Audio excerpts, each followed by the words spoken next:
Welcome back to our channel. Today, we're going to delve into a topic that might hit close to home for many of us.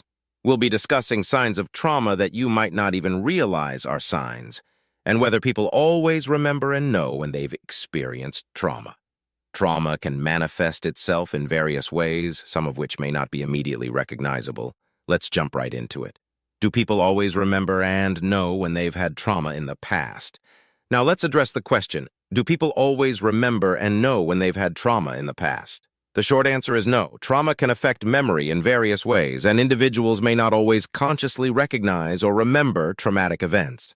Some memories may be repressed or fragmented, while others may manifest as behavioral patterns or emotional reactions without a clear understanding of their origin.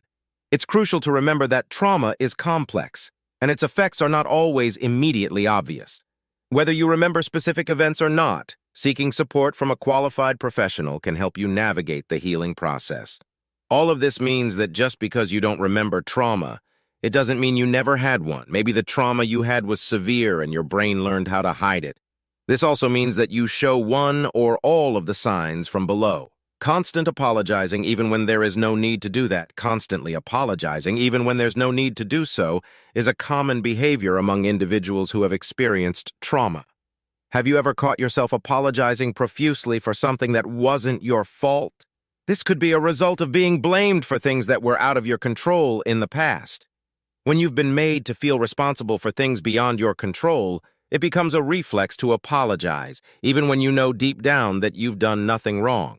It's essential to recognize this behavior and challenge it. Interestingly, studies have shown that constant apologizing may not only be a sign of past trauma, but could also be linked to cultural or societal norms. For example, in some cultures, apologizing excessively is seen as a sign of politeness or humility, rather than a response to trauma. This intersection of personal experience and cultural influence adds complexity to our understanding of such behaviors. Regardless of its origins, recognizing the tendency to over-apologize and addressing it can be a significant step towards reclaiming a sense of agency and self-worth. By challenging the reflex to apologize unnecessarily, individuals can begin to assert their boundaries and advocate for themselves more effectively. Being skeptical when someone is kind to you, do you find yourself overthinking when someone shows you kindness? Perhaps you're constantly analyzing their motives or wondering why they would do something nice for you. This could be a sign that past experiences have conditioned you to expect less kindness in your life. Maybe you didn't used to have people doing things for you, so when it happens now, it feels unfamiliar and even unsettling. Recognizing this pattern can be the first step towards healing. It's important to acknowledge that this overthinking might not always stem from a conscious recognition of past trauma. Sometimes these patterns develop subconsciously as a way of protecting ourselves from potential harm. Therefore, even if you can't pinpoint a specific traumatic event, it's still valuable to address these behaviors and explore their underlying causes. You never ask for help from anyone. Lastly, do you find it challenging to ask for help, even when you genuinely need it? This reluctance could be a result of past experiences where you had to rely solely on yourself. When you've grown accustomed to doing everything alone, reaching out for help can feel like a sign of weakness, but in reality, it takes strength to admit when you need assistance. It's essential to recognize that not everyone who has experienced trauma will readily seek help or even acknowledge that they need it.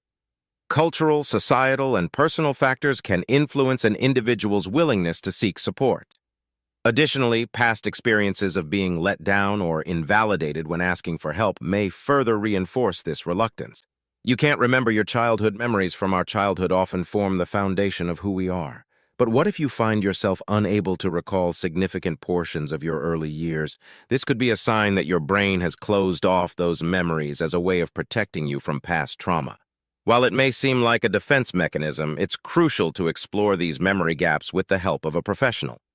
Interestingly, the brain's ability to suppress traumatic memories as a protective mechanism is a fascinating aspect of psychology. This phenomenon, known as dissociative amnesia, occurs when the mind blocks out distressing memories to shield the individual from overwhelming emotional pain. While this mechanism can serve as a coping mechanism in the short term, it's essential to address these suppressed memories in therapy to facilitate healing and prevent long-term consequences. Additionally, research suggests that trauma can also impact the formation of memories themselves, leading to inconsistencies or distortions in recollection. This means that even seemingly intact childhood memories may not accurately reflect the reality of past experiences for individuals who have undergone trauma. It's essential to understand that memory gaps or fragmented recollections of childhood experiences can be indicative of underlying trauma.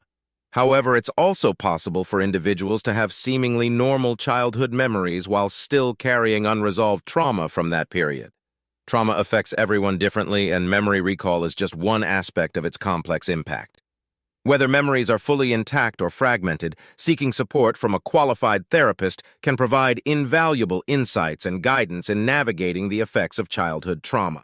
By unpacking these memories in a safe and supportive environment, individuals can begin to process their experiences and work towards healing and recovery. Don't know how to accept compliments? How do you react when someone pays you a compliment? Do you brush it off or find it hard to believe?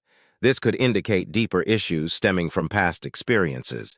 If you struggle to accept compliments and constantly doubt the sincerity behind them. Simply said, if you never got a compliment, how you will know to react properly when you get one. There is no way to do that without getting help first. Learning to embrace compliments can be a powerful step towards self-acceptance.